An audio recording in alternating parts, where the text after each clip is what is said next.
Right, good morning, everyone. Just waiting for a few people to sort of filter in, as is the nature of these things. Thanks for joining us. My name's Dave Rees. I'm the managing partner at Convergence. Great to have you all with us this morning. If you haven't joined us before, just to give you a brief explanation, this is a series that we're doing in conjunction with the University of Auckland, where we're exploring some of the key challenges and some of the shifts that have occurred in the business landscape. Trying to look at the impact of that on leadership, and specifically for leadership competencies. So I think we're all well aware the nature of the environment has changed, organisational dynamics have changed and will continue to. How do leaders need to adapt to that? And then in turn, for us as a business, we're coming at this through the lens of selection. So conscious of the specific competencies required to lead organisations today and in the future. Delighted to have Dr Norman Chorn with us today. Just before I introduce Norman, a little bit of housekeeping. I think we're going to run for about 60 minutes in total. Format-wise, first sort of 45 minutes of those will be with Norman, and then we'll allow sort of 10-15 minutes at the end for Q&A. Now the chat section's open. I encourage you to use it. These sessions are intended for us all to learn, so all questions are valid.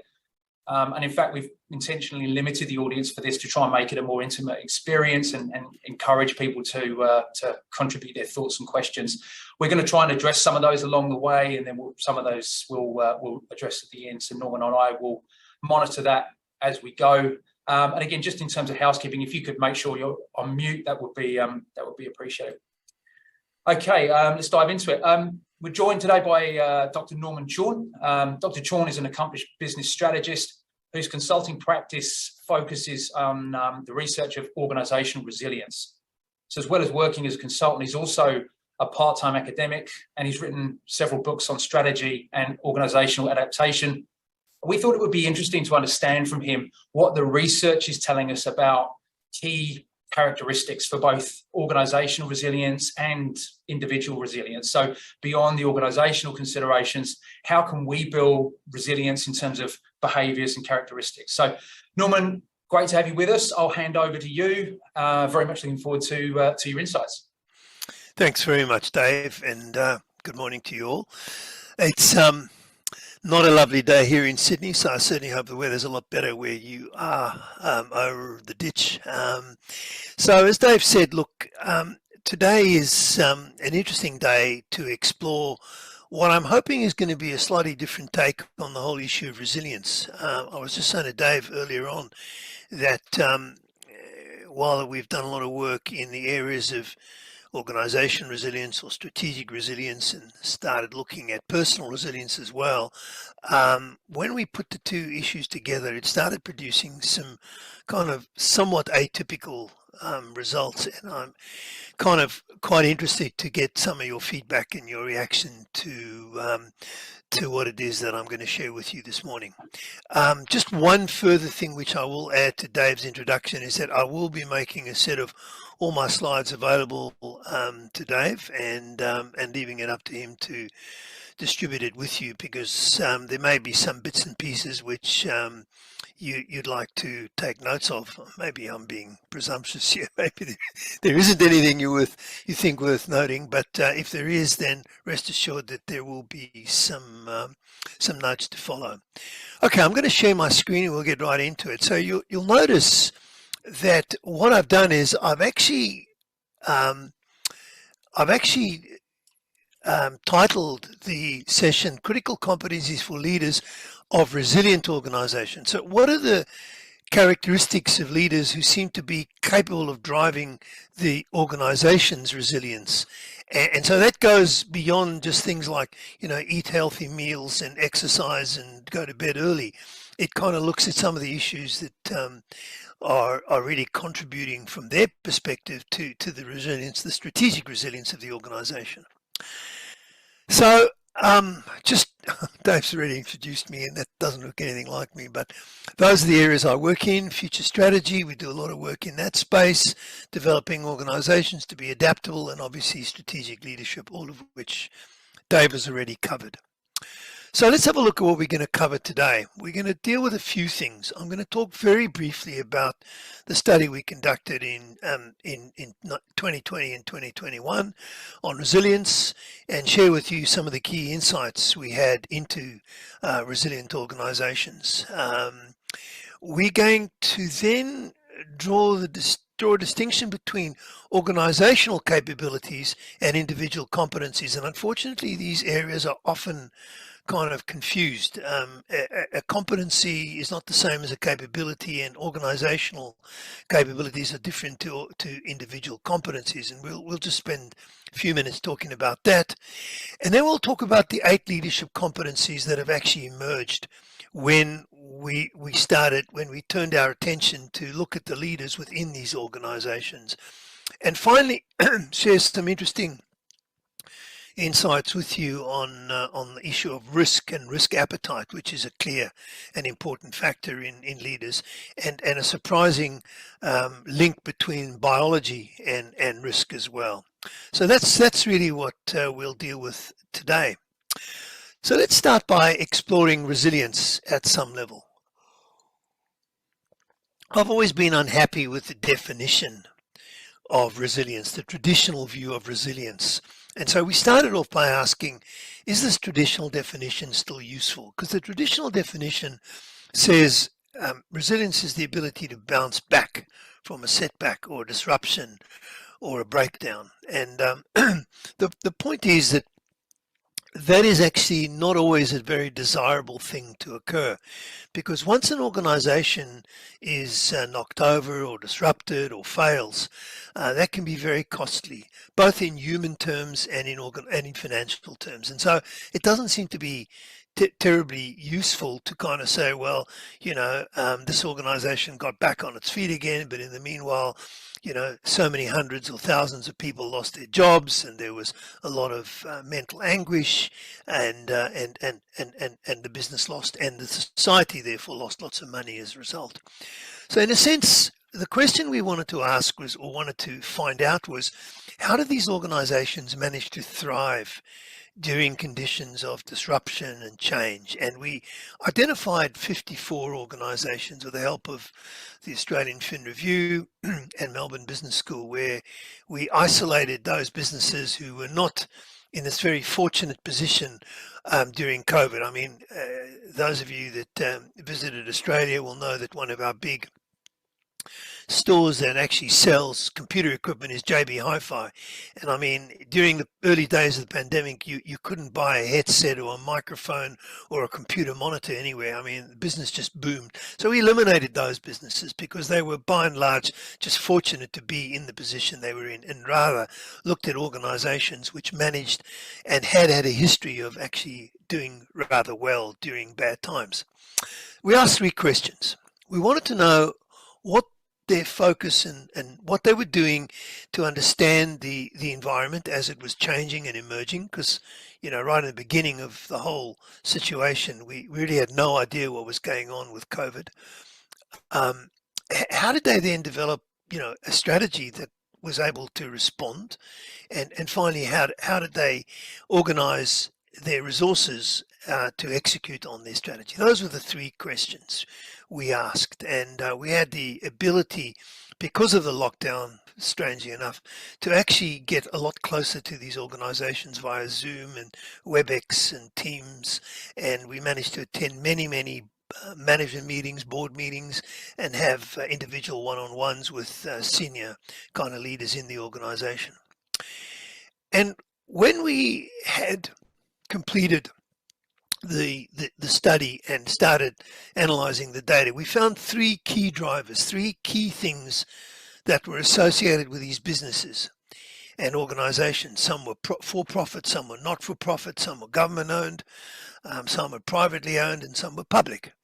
And we found that these were things that leadership was actively involved in: exploring the future, what we called elastic thinking, which is a very flexible form of thinking, combining both logic and insight, which seems to be, a kind of a dichotomy in certain organizations. You either do the one or the other, but find difficulty in matching the two. and finally, what I guess we ended up naming anti-fragile practices, which was a whole bunch of quite counterintuitive practices in running the business, which kind of tend to dispute, much of my 12 years of studying of economics and behavioral sciences, and really bared, some serious thinking about. So, what were those three drivers? So, exploring the future was really this ability to identify and use the key uncertainties in the environment, not simply treat them as a risk, put them into the register, but to identify them and to use these uncertainties to explore how the future might unfold. And I'll show you one of the ways in which that was done. And then to recognize that in an uncertain and complex environment, you don't only face a single future, you face multiple futures. There's multiple ways in which the future can unfold, and therefore linear thinking isn't terribly helpful. Elastic thinking was really the use of analogy and examples from other industries. And I remember when I started working hundreds of years ago that, if you were in a particular business and you dared quote an example from another sector, you were told very quickly, look, mate, we're not a computer business, we're a distribution business, so don't use those examples, they don't make any sense here.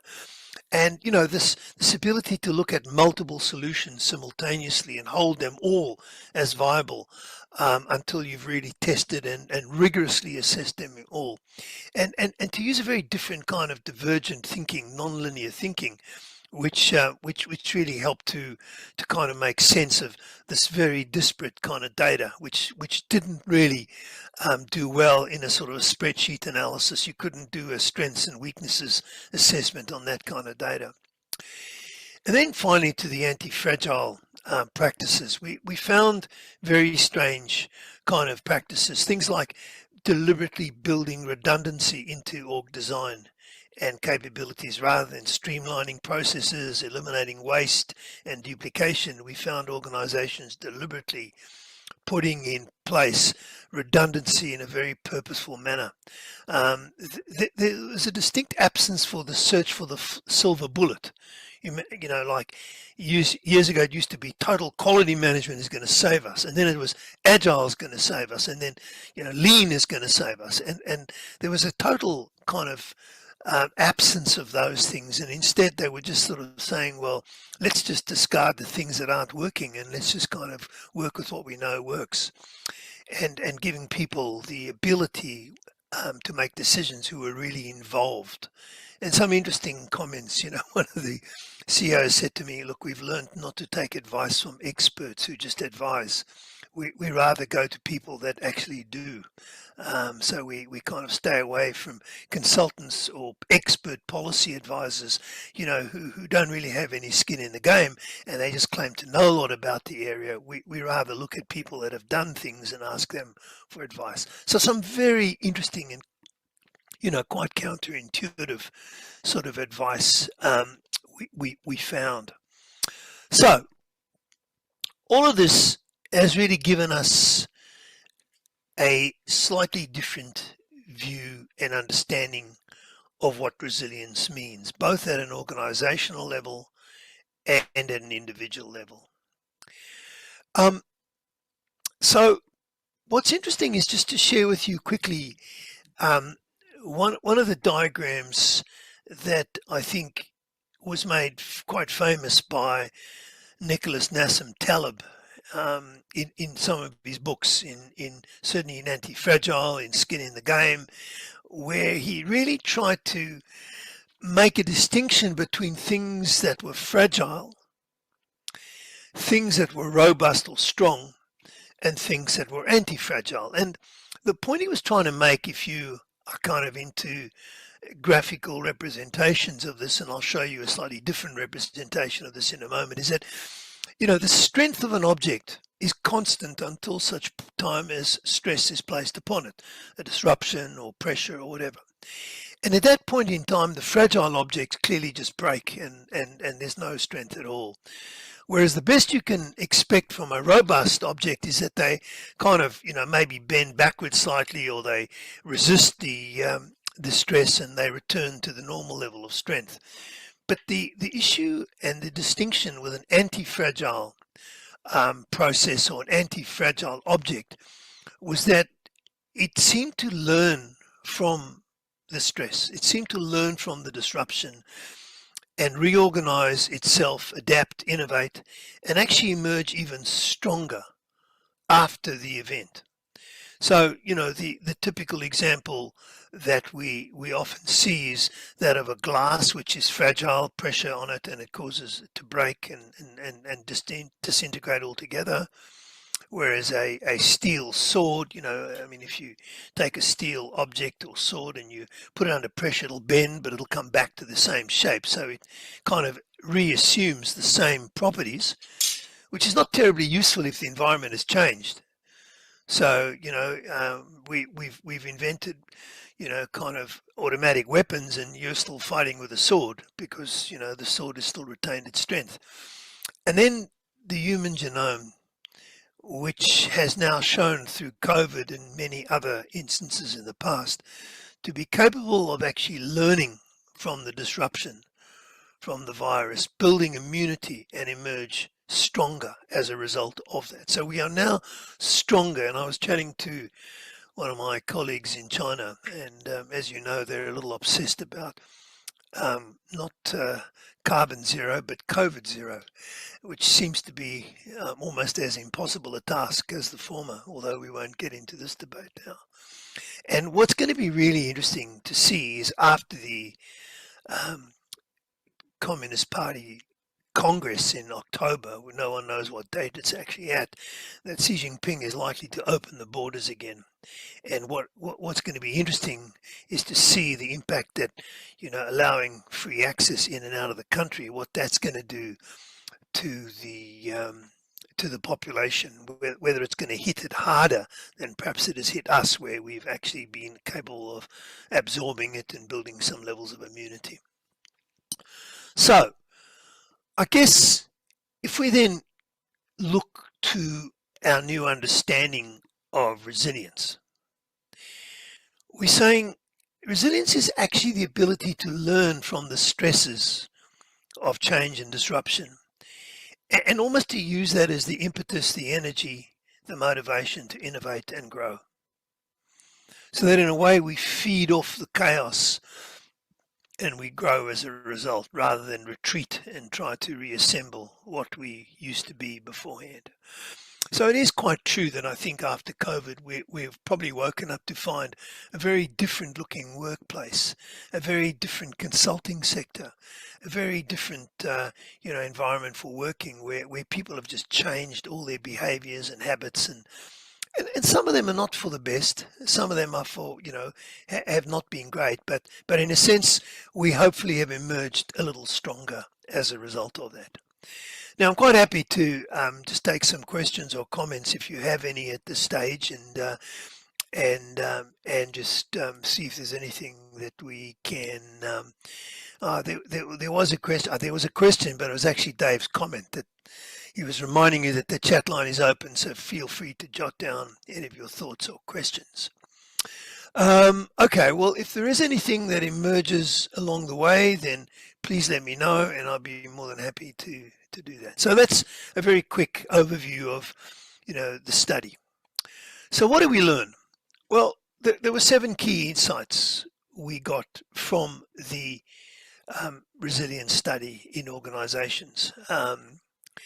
And it was quite interesting looking at the organization as an entity, as a system, and then looking at the individual components within it. And they are different. There's always difference when you do your analysis at the system level, at the group level, and at the individual level. And I mean, one of my pet hates is where we use Myers-Briggs as a tool to analyze organizations, because it's a tool designed to help you understand individuals, not organizations. So in a sense, you've got to be really careful about the level. And I was just saying to Dave, it was quite interesting having a look at it at the individual level a little more closely.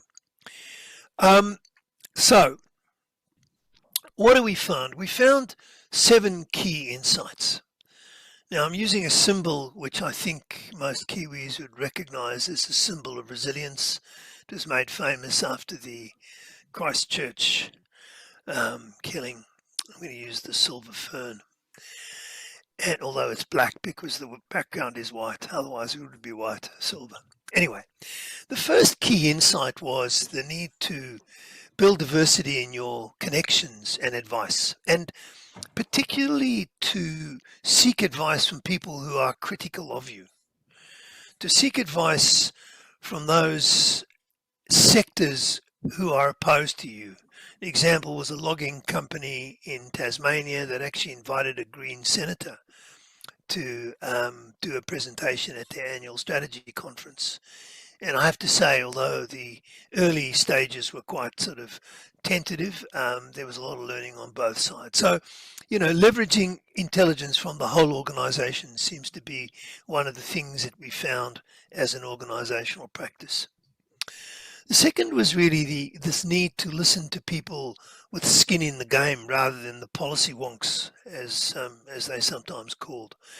And so, in a sense, the decentralization of decision making. One of the things that's quite interesting in periods of crisis is that there's this kind of notion that what you've got to do is pull all the control into the center and manage it all very tightly. Well, it just so happens that the opposite is actually more effective if you really look at the concept of organizations and how they operate.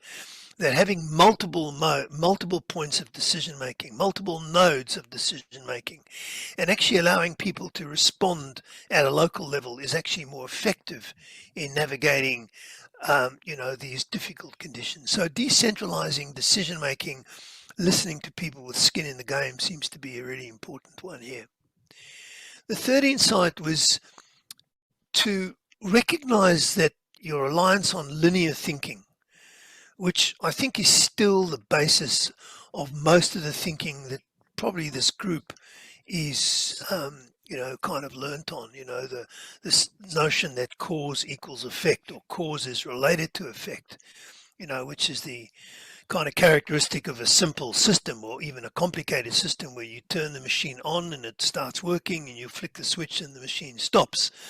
That actually this isn't the way that it works in organizations. So in organizations, what we found is that the design was not to create a single streamlined process in these kind of resilient organizations, but was designing processes which had multiple pathways to the outcome. And so if one of these pathways failed, if one of the systems failed, it didn't bring down the whole organization. You could kind of learn from, what really brought about that system failure and what can we learn from it. Norman, are you, sorry to just butt in there, but are you able to give an example of that, just to maybe sort of illustrate how that works in practice? Yeah, sure. So there are some very simple examples. One of them might be the braking system on a modern motor vehicle. So most modern motor vehicles have dual braking systems, and the primary braking system is in use 99.9% of the time, and the secondary braking system is simply an addition of weight, addition of expense, and you kind of wonder why it's there. And in fact, you might actually declare that as being redundant. But the reality is, though, that in the event of your primary braking system fail, your secondary braking system is there. And so we can now learn from, what was the reason for the primary system failing and make sure that that doesn't work again, that doesn't happen again. Or designing when the and this was one of these technology companies who quoted the example of the A380, the Airbus, when they were designing the controls for the, I think it was the ailerons on the wings. What they did is they commissioned two systems and software design businesses. One was in the UK and one was in France, to come up with a system design for these, which were, and of course they both use very different philosophies, and they implemented them both into the kind of final design of the A380, so that in a sense, you're designing a system which, if it fails, there's a redundant system that'll take over, but you can actually learn from the failure. Or organizations that actually had branches in all states, and in each state they had an HR and learning and development department, and the question was asked, why have you done this? Why have you duplicated this? Why have you kind of not simply centralized it into a much more sophisticated centralized HR facility which can attract the best resources and blah blah blah? And they said, well, look, because training and development is such a critical part of our value proposition, should it go wrong and should it fail in some way with some of the new techniques, it'll cause a massive problem to our business. So in a sense, what we have is these 5 HR departments. They're each trying to come up with the best solution. If one of them fails, it may bring down the state of Western Australia, or may inconvenience the state of Western Australia, or may impact the state of Western Australia, which some of us wouldn't be too unhappy about, I say quietly. But what would really happen is it wouldn't cause the whole business to really fail. So we're actually designed to allow mistakes that can be made and kept at a local level, and then being able to learn from it. I see that there's a question here. Do I see a risk in organizations only speaking to practitioners? Absolutely. And so, the thing is, you've got to take that with a grain of salt as well. I mean, we're not saying eschew best practice, international best practice, but we are saying often the design of best practice solutions based on lessons learned from outside the organization often have a terrible way of causing unintended consequences inside the organization, because you haven't actually learned from the people that are on the operating floor, who are close to the customers, who understand the technology. So you really need to listen to people with skin in the game as well. And so, it's not a kind of all or nothing, it's a hybrid situation.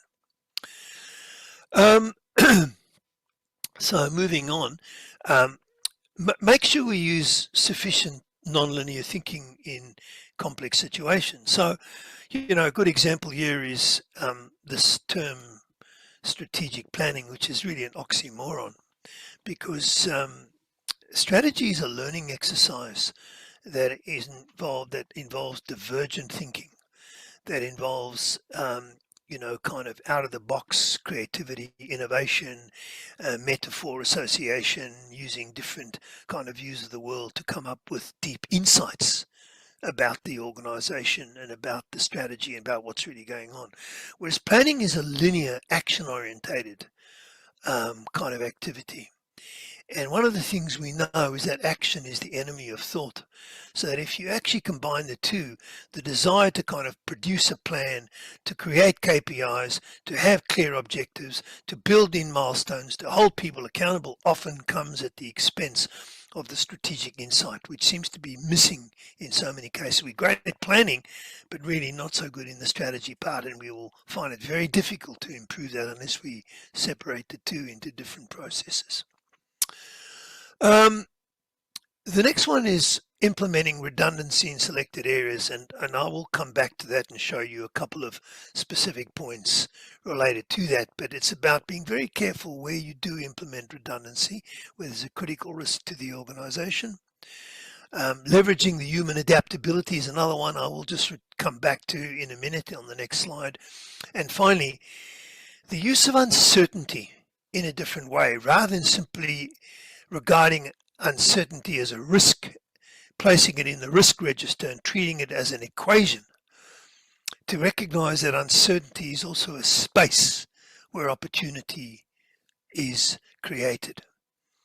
So I'm a very big advocate for a complete revision on risk registers. I serve on 2 boards as a non-executive, and we're really hard at work to really find a way to get rid of the risk register. Of course, the governance committee is quite freaked out about that, but to rather use risks and uncertainties in a completely different way to integrate it into our thinking on strategy. So I'll just turn to those asterisked issues right now and just show you some background into those issues. So leveraging human capability is an interesting thing, and I was given to just think about Airbnb and Uber. So I don't know how many of you have used Uber on a rainy day in your city. Now, I use Ubers from time to time to get to the city. I live in Bondi, and if it's rainy and the traffic's heavy, then I know a lot of the shortcuts to get to the city. And when you're in the car and you say to the driver, "Look, mate, can you just use the bridge rather than the tunnel?" He'll say, "No, no, no, sir, I can't because my app tells me to do it this way." Or, "Can you just stop over here and pick up a mate of mine, which I hadn't really thought about before?" "Oh, no, sir, we have to stop the job and we have to restart the job again from a different venue." So in a sense, what you've got there is a system which doesn't allow the driver to leverage his or her human adaptability and capability. Whereas when you look at something like Airbnb, if you have a property that you want to kind of list on Airbnb, then the issue is that they have certain minimum requirements, but the rest is up to you. And I think that the important thing here is, sorry, I've just had a call coming in, which is really annoying at this stage. If you've got an Airbnb, as long as you meet the minimum standards, they leave the rest up to you completely. They say to you, you want to paint the walls purple, you want to have TVs in every room, you want to have integrated sound throughout the business, you want indoor swimming pools, that's all up to you. You do it your way. And so they give the owner the ability to really leverage their human adaptability and creativity. And you should have a look at the global fortunes of Airbnb versus Uber. And I'm not suggesting that the one issue of human adaptability causes, improvements or deterioration in performance, but there's a rather remarkable association there. The second issue I just wanted to look at was this issue about redundancy. I mean, some of you will recognize that graph there as a standard efficiency frontier kind of graph which engineers would use. They would know that as they add capacity or resource, total efficiency increases up to a certain point in which it levels out and may even decline. And that's the point at which you stop adding resource. You realize, okay, this factory or this machine or this production line is now really operating at maximum efficiency. And so you'd stop. The issue is that anti-fragility and selected redundancy would say you should actually add some additional resource and treat that as in some way your business continuity insurance. Because one of the things we know is that if you've over leveraged key processes or resources or assets, if you've spread your overhead and you've really maximized your return from a particular process or asset or resource, you have also produced increasing fragility in that part of the organization, because the ability to flex, the ability to withstand disruption and change and uncertain conditions for highly optimized processes is limited. The more optimized the process is, the less capable it is of dealing with perturbations in the environment, with changes, with shocks. So you need some slack. Okay, it's why, for example, in fire and emergency services, most of the appliances are actually not used for most of the time. But when they are used, when they are needed, when there are surges or sudden emergencies, that's when that extra capacity comes into play. Now, we don't seem to use that thinking much in the rest of our business. And the third area that I really want to talk about is this use of nonlinear thinking and treating of uncertainty. So in a sense, what we're saying is, rather than forecasting to the future in a linear way, we need to backcast from the future. And I'm just putting up this last little diagram to show you how we use uncertainties to do that, to create those scenarios of the future. So by understanding the key uncertainties in a situation, in this case it was the development of a transport solution to a major metropolitan area in Australia, and understanding the key uncertainties, which was, would there be a need for people to travel or not, which is obviously influenced by many factors like COVID, like willingness of employers to allow people to work from home, like availability of internet and so on, versus their propensity to share their transport, as in car sharing, ride sharing, using the bus or train, and their varying kind of propensities to do that depending on the population you're dealing with, because there's a strong psychological drive in some cases. You get these completely different scenarios. And those scenarios give you a sense of how the future might unfold, and you best be ready to deal with any of those, or at least be aware that they could occur, and as a consequence be able then to know what to do when that is required. So that's really all about how we use uncertainties and scenario thinking. So, I mean, I don't want to spend too much more time on this, but this is really our kind of, the insights we derived from the organizational study. Now, I think I'm just having a look at the questions here. There's a point here from Erin who says, I think it'll be interesting to see how those organizations perform that are going back to all the people back in the office way of working. Well, I'll share something with you, Erin, and that is that there's quite a lot of research to suggest. There was a study of 131,000 people, which was an article published in Nature. Nature is quite a serious scientific journal which uses unbelievably strict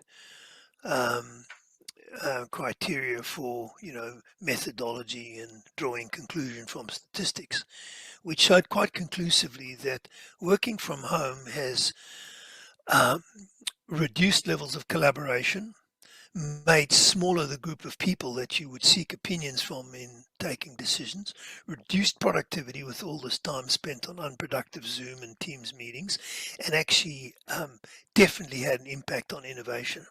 One of the things that I would add to that from my own experience is it has actually been largely transactional in nature, and a very few transformative discussions seem to be occurring on these meetings where people have an opportunity to really reflect and gain insight and have this kind of real-time exchange of views because of the nature of I think the answer is neither one way or the other. It's about recognizing that if you are going to call them back in the office, you better have a good reason for doing so.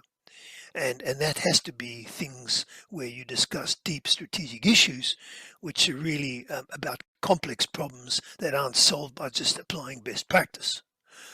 Now, if you don't do that, my sense is from the data that this notion of being so busy bailing water out of the boat that you don't see you're heading for the rocks is actually going to continue to occur, because what we are seeing with those organizations that we are now engaging with on some of these strategic issues and consulting again is that some of these issues have been left for too long, and it's almost as if they're now struggling to catch up with thinking about what are the real needs of my people, not, how many days a week do they want to work, and how do I keep them motivated and engaged online, and what sort of little tricks can I use on Mural and online collaboration tools, and, different ways to have, we have drinks on a Friday evening where we all do it online. I mean, those are just nonsense kind of practices. They all work. I'm not suggesting they don't, but they don't really deal with the real issue, which is, what are we going to do to resolve the complex issues which are growing by day, and we're not meeting face to face to see the others whites in the eyes to solve them. Okay, how are great organizations dealing with the issues of bringing back people into the workplace authentically? Look, I don't know. I haven't seen any definitive studies on that. All I know is that some of the organizations that I work with who are doing, who have managed to get back people to the office, have done it in a very particular way, and by the way, kept them, happy about it. They've actually had specific agendas for the days that people are in the office. My partner Kate is working for a fintech business, and it's a fairly, she's new in the job. She's just sort of changed jobs, and it's a public company. It's a massive business, and there are days which and they want everyone back in the office, so she goes in because she's fairly new. And there are days that she sits in the office, and all the meetings are still conducted online because everyone else is at home, or they, So the thing is that simply getting him to come into the office without actually having a real reason for that doesn't make any sense. So, what they've done is, and I understand the need for a rhythm because people have to plan their lives, dropping off kids at school and so on. But, they have real meetings and real reasons for them to come in, and they use those. They don't sort of leave them at their desks, just banging away at their computers, because they might as well have done that at home. So that's what I'm seeing, but I don't know any definitive research on that. Norman, if I'm just... Okay, so... Norman, I was just going to quickly jump in with a question around that. Just intrigued by that. Do we know about the competencies of leaders who lead resilient organizations? What is it that we've actually kind of been able to find? So the first thing I want to simply comment on is this need to map capabilities, which is an organizational. Dave wants to ask a question. Yeah, sorry, I was just relating to the previous slide. Dave, I didn't see you. Did you raise your hand? Do you want to ask a question? I didn't. I just rudely jumped in. No, but, I've just got Dave's rather fetching black and white photograph, which shows him with a full head of hair. No, Dave doesn't want to ask a question. Yeah. Okay. Let's just deal with capabilities and competencies. We tend to use the terms interchangeably, but actually there's a difference between individuals and organizations. A competency is something that the person can do. And we generally divide a competency up into functional competencies. So, you know how to wire a light switch, and a leadership competency. You know how to delegate, you know how to communicate. Those are competencies. But then we have capabilities in organizations, and a kind of competency isn't the same as a capability, because a capability is a combination of individual competencies, people with competencies, who have been put together in a specific structure, organization design, with very specific processes to that organization, and that produces the capability. So, for example, the organization might have a capability of really managing costs on its projects. That just doesn't mean that they've got lots of people who are accountants. It's a lot more than just accounting skills. It's the way they've designed the projects, the way they've set them up, the processes they've used, and together with the competencies, that's actually what actually produces the capability. I see Dave does have a question, but I haven't been able to hear him. Dave, one more time with feeling. Do you want to have a go? Can you hear me now, Norman? Hello? You can't hear me by the sound. Now I can hear you. Sorry, Dave. Sorry. I'm sorry. It feels like I'm pulling you back to a slide, a couple of slides around that efficiency frontier. Oh yeah. But I was just intrigued really, because adding additional capacity clearly comes at a cost, which is a kind of a knowable cost. But you're building resilience for an unknown future.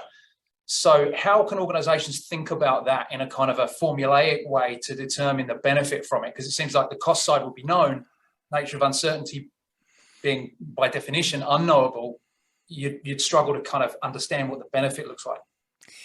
So the place to start is to ask yourself, what is your core value proposition? So let's deal with a simple example. We mentioned the fire service. What's their core value proposition? The core value proposition is to get to scenes of accidents or emergencies fast, and being able to deploy the right assets and resources fast. Now, if they didn't have excess capacity, the kind of conversation might go something like this. Hello, I don't know what number you dial in New Zealand, 114, or anyway, here you dial 000. And they'd say, what service? You'd say fire service. Name, Dave Reese. Address, you give them the address. My house is burning, come quickly. They'd say, right. We come past your suburb every Wednesday afternoon at 3 o'clock exactly. If you can hold on until then, we'll be able to put your fire out. Now, what I've really explained is the difference between an efficient system which runs in a very predictable way versus a system that can surge, and a system that can respond to unknown kind of circumstances. So the question is really about what is something that, if it fails, would damage your core value proposition completely.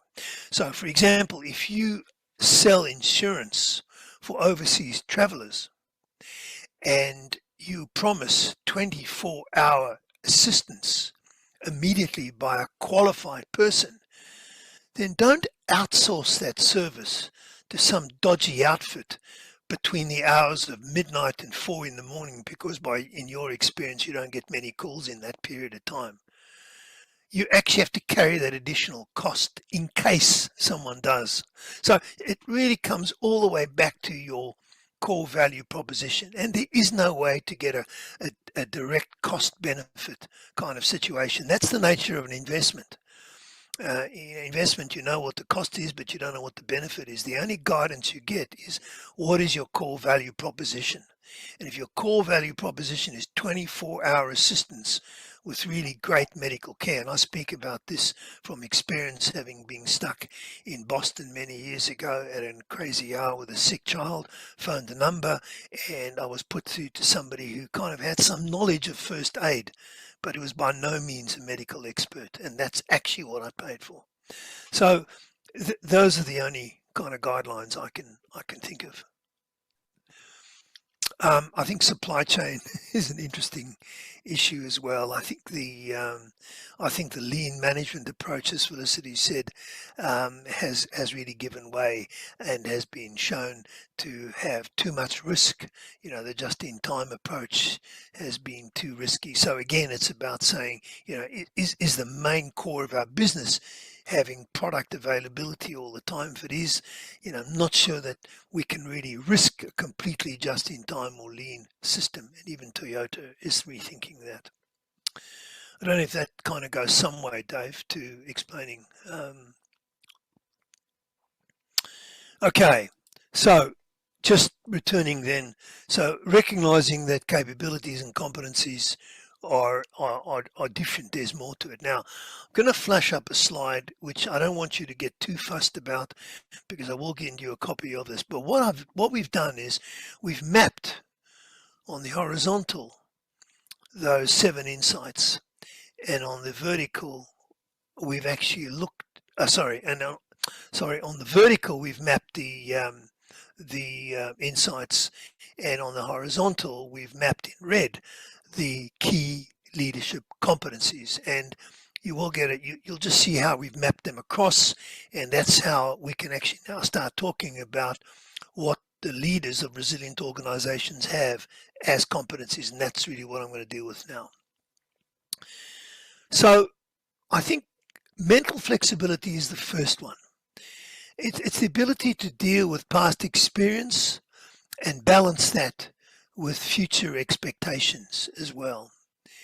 It's the ability to have multiple interests and recognize that you are not your job, so you have a wide source of influences that operate. To allow some randomness in your life.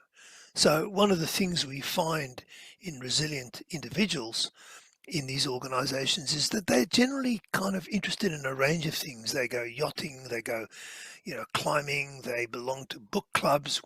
There's some that do singing or artwork or whatever it is. But in a sense, they have this wide range of interests and a wide range of influences on the way they think. And there is, you know, one of the things we identify here is the need to don't eliminate all randomness in your life.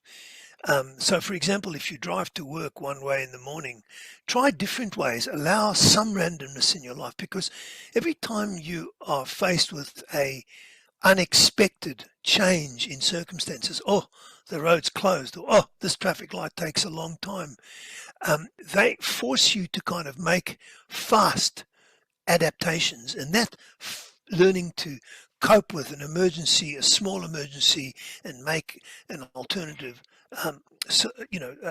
develop an alternative approach to that is really some of the things that really build your resilience muscles, that teach you to cope at a bigger level, you know, with major disturbances. We need people that have evidence of both fast response, reflexive action, and also deeper reflection. And you can ask them how they make decisions. And also people who use feedback. from their own job to make continuous improvements in adaptation. So that's what we mean by mental flexibility. And that was by far the one that seemed to stand out the most, that had the most of these resilience insights associated with it. Strategic thinking.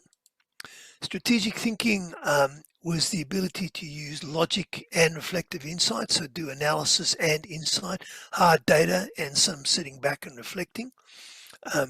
Experience in dealing with crises and emergencies, the need and the practice of consulting widely before making complex decisions, not standard decisions, but complex decisions for which there was no right or wrong, rather than just relying on your own intuition. Hold different options open and test them before jumping to conclusions. And again, using feedback to make continuous improvement. So that was a very strong kind of set of requirements to indicate strategic thinking.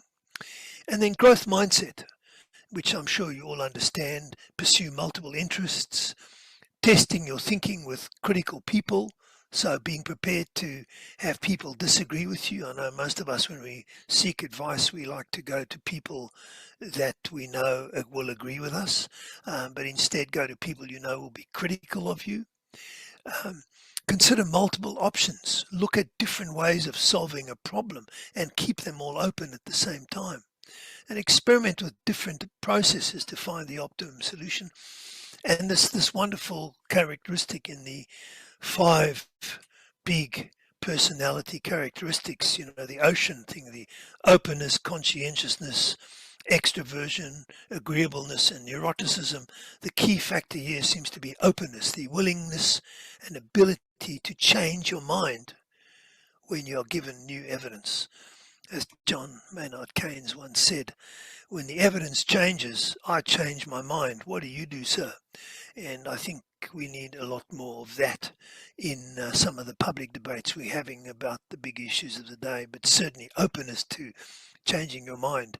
And as we know, there's this new definition of wisdom, which says wisdom is the ability to change your mind when given new information.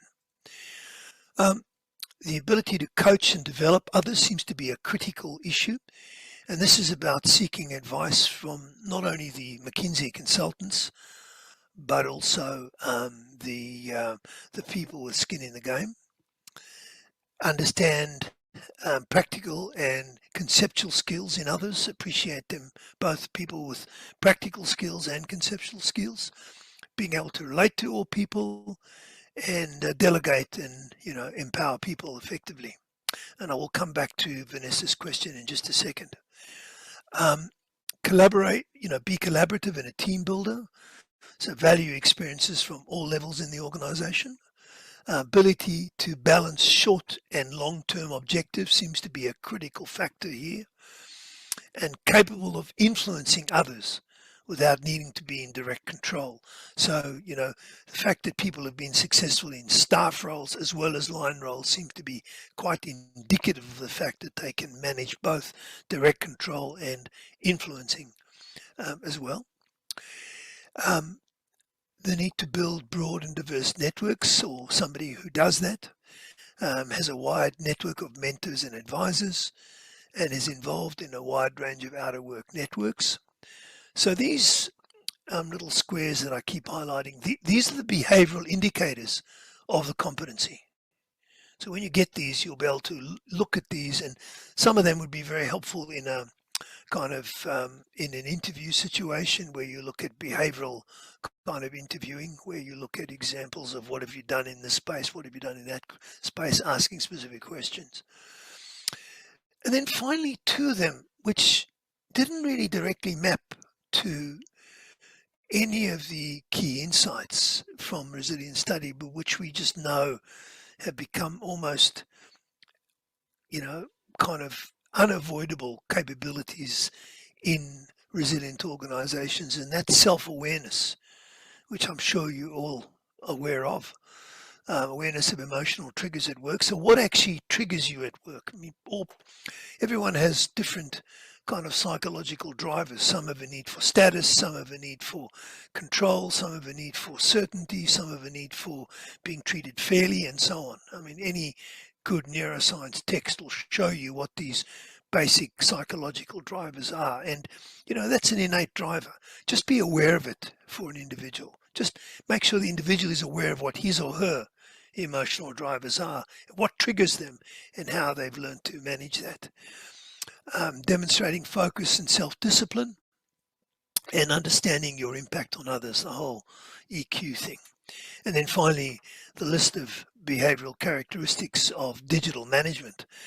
One of them being, I think, really important, the ability to create psychological safety in the workplace, the ability to manage flexible working processes, the appropriate use of agile processes when appropriate, and just knowledge of what's going on in the digital space, and the ability to use the basic tools. So I'm just going to answer Vanessa's question. I indicated before the importance of the right individual assessments or organizational assessments. Look, I'm not really a psychometrist, so I can't really tell you. I know the tools that are used. I mean, some of the tools that are used by SHL. What's SHL called these days? It used to be Savile and Holdsworth, but they're now been taken over by someone else. The name of the tools, I don't use many of them myself, so I don't know them. But I think if you are looking at capability in those competency spaces, a psychometrist will be able to really give those to you. I'm afraid I wouldn't. OPQ, for example, is one that I know of. What's the other one? There's another one with a number behind it. I just can never remember what it is. I don't use these, so sorry. Forgive me. Just to quickly jump in for this, I don't know if you've come across the Denison Culture Survey, but that might be worth having a look at. That's got an adaptability and resilience component to it. I'll share the link and send it over to you. Thank you, Dave, because that's not my space. And so Claire says, interesting, this would suggest we should focus more on competency and personality as opposed to technical experience and the ability to do the job. Yeah, absolutely. I mean, I think one of the things we know is that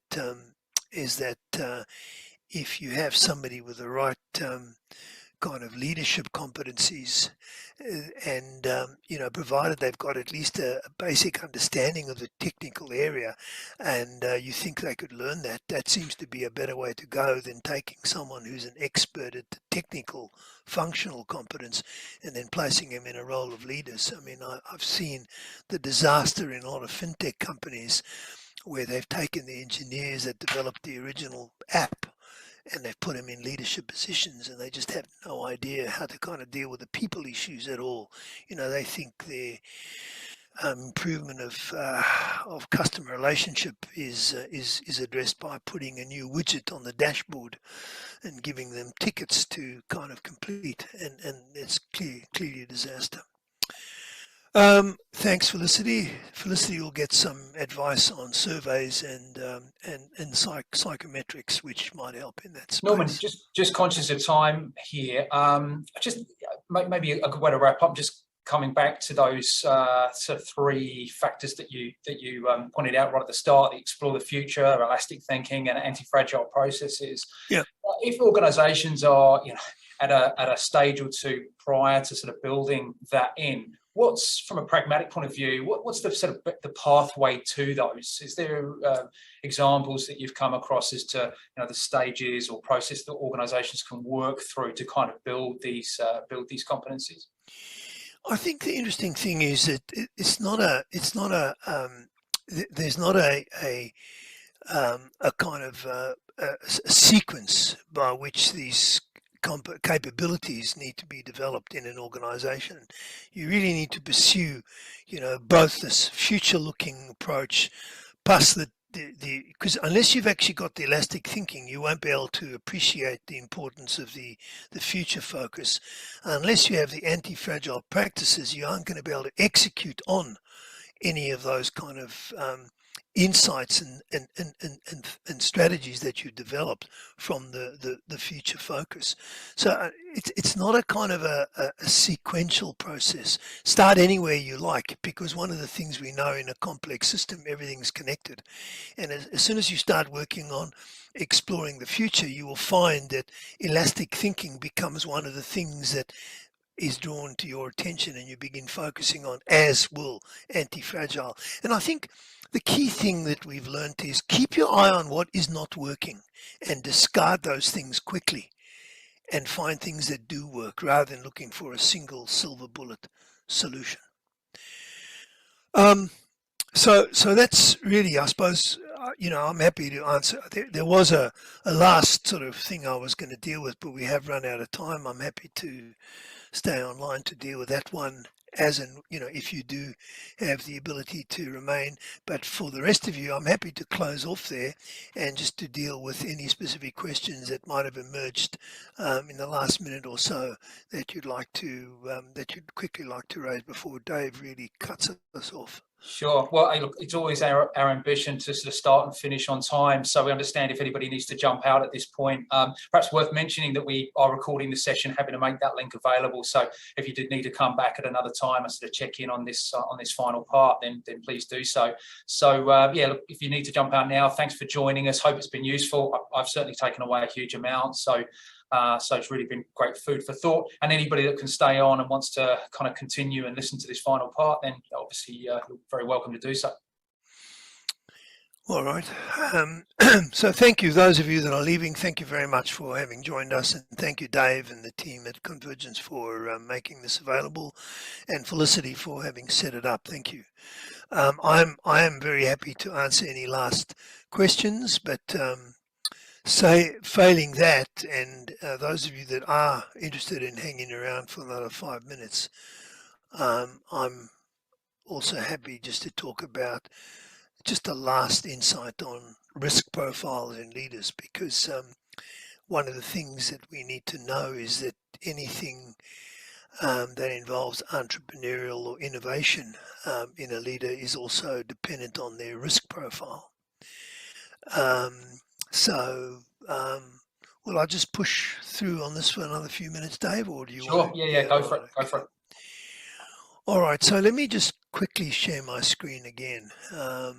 And so I think the thing that's really interesting here is what actually affects your risk profile. And a lot of the time we tend to think that that's something that's fixed in the personality of the individual. But one of the interesting insights that has begun to emerge from neuroscience is, in fact, the impact of biology on this risk profile. So you've all seen this particular kind of diagram before in various forms. This notion of and I'm going to answer Susie's question now, actually, in exactly that point. The impact of stress. So we all know, for example, that what happens as we kind of measure higher levels of stress, what happens to performance. So what I've done here is I've changed the axes slightly. I just use a simple kind of diagram which you're all familiar with. What I've looked at on the vertical axis is the level of risk related and entrepreneurial behavior. So the propensity that you have to take risk and pursue entrepreneurial behavior. And on the horizontal axis is the extent and the length of period of this volatility and uncertainty in the environment or in the organization. So, is it short or is it long? And so what we know is that, it can go from low levels of volatility. It can go from a period of somewhat more sharper volatility, or an extended period of volatility, or continuous volatility. And that's what those 4 different zones really depict. Now, what actually happens is that when you are presented with a sudden shift in the way conditions are, whether there's a new technology developed, or there's a new competitor, or there's a new kind of change of legislation, or something in the environment has changed, then what actually happens is that we get this burst of dopamine, which is like the heroin of the brain, and testosterone, which is really where the energy comes from. And this burst of energy and dopamine really promotes a move from being fairly inactive and laid back into a rise in the risk-related and entrepreneurial behavior. So when you are given a short, sharp shift in conditions where you see an opportunity, that seeing of the opportunity, that gap in the market, that change in circumstances, this shift in the consumer's preferences or the client's needs suddenly gives you a gap, an opportunity. And that causes this rise in entrepreneurial behavior and in risk-related kind of innovation. And so you kind of go for it, and you are really capable and able to be quite entrepreneurial in that situation. But one of the things we need to know is that as the level of uncertainty and volatility continues over time, we also get an increasing level of cortisol in the body. Now, cortisol is the kind of brake on the system. Cortisol is the kind of danger signal that the body gets. Sometimes it also produces really unacceptable behavior on our part. But what it does is it actually starts introducing a level of risk aversion.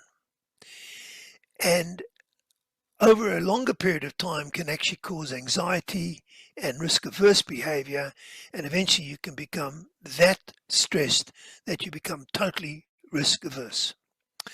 So what we're trying to say then is that it's the volatility and the uncertainty conditions in the organization which actually prevent us from seeing the future unfolding in front of us. So rather than someone's personality being unable to kind of see the opportunities, and there is some benefit in having a slightly more open kind of personality which will allow you to see it, but for periods of long-term volatility and uncertainty, we seem to be unable to see what's really going on and unable to really motivate ourselves to take any action. Now that's a real pity, because it's precisely in these periods of prolonged uncertainty and volatility that innovation and entrepreneurial behavior is most needed. So what does this mean? It means that people's risk appetite is variable, it's not fixed. And there are three lessons here. The first is obviously to recognize your own changing risk appetite, to recognize that if situation remains, if you find yourself and you place yourself in a situation of continuous uncertainty, continuous volatility, your risk appetite will in fact decline. And so from an organizational and a leadership point of view, your best bet is not to have an ongoing period of continuous change and volatility, which so many people seem to think is a good idea because people get used to it. No, it actually has exactly the opposite effect. Ongoing volatility and uncertainty generally produces kind of complete risk aversion. And people play the safe game. They don't want to take any risks anymore. They just can't see it. They can't see the opportunity. They don't see the motivation. You're far better off creating short, agile sprints for 2 months to say, right, for these next 2 months, we're going to have a concerted effort to change our product line, to restructure our organization. And after that period, it's finished, no more. Because this continuous volatility in your organization is the thing that actually really kind of suppresses risk appetite and suppresses the ability to innovate and be entrepreneurial. And that's really ironic because it's not reflected in some of the common views that we hold around the way we should build continuous change in our organization. Continuous change in our organization just gets people tensed up and worrying about where the next cut is going to come from, where, it's death by 1,000 cuts. You never relax. And when you're not relaxed and when you're all freaked out and tensed up, you're unlikely to be entrepreneurial.